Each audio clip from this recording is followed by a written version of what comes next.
Abstract mathematics, also known as pure or theoretical mathematics, focuses on exploring and understanding mathematical structures, concepts, and relationships for their own sake without a direct application to the physical world.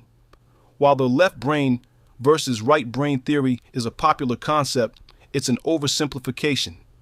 While the left hemisphere is often associated with logic and language, including some aspects of math, math actually involves both sides of the brain, with the left parietal lobe playing a key role in number sense and arithmetic, and the right hemisphere contributing to spatial abilities in geometry.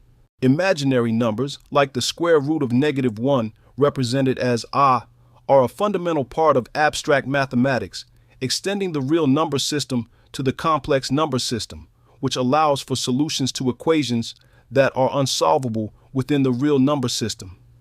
The need for imaginary numbers arose from the inability to find solutions to equations, like x squared equals -1 within the realm of real numbers. The imaginary unit I. The imaginary unit I is defined as the square root of -1. I squared equals -1. Abstract nature. Imaginary numbers are abstract in the sense that they don't represent quantities in the real world in the same way as real numbers, but they are a powerful tool for solving mathematical problems and understanding complex phenomena. Imaginary numbers, when combined with real numbers, form complex numbers, a plus bi, where a is the real part and b is the imaginary part. Abstract nature. Imaginary numbers are abstract in the sense that they don't represent quantities in the real world in the same way as real numbers, but they are a powerful tool for solving mathematical problems and understanding complex phenomena. Applications. Solving equations. Imaginary numbers are essential for finding solutions to polynomial equations that do not have real roots. In electrical engineering, they are used to analyze alternating current circuits. In quantum mechanics, they play a crucial role in describing quantum phenomena. In signal processing, they are used in Fourier analysis and wave equations. In geometry, complex numbers can be used to represent rotations and transformations in the plane. What about the complex plane?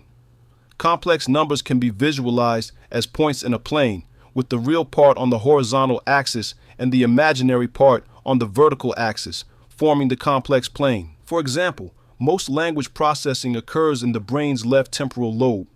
In contrast, mathematical processing is more widespread in the brain.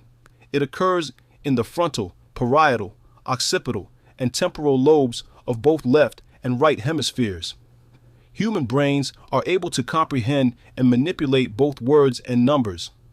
While numerical operations may rely on language for precise calculations or share logical and syntactic rules with language, the neural basis of numerical processing is ultimately distinct from language processing.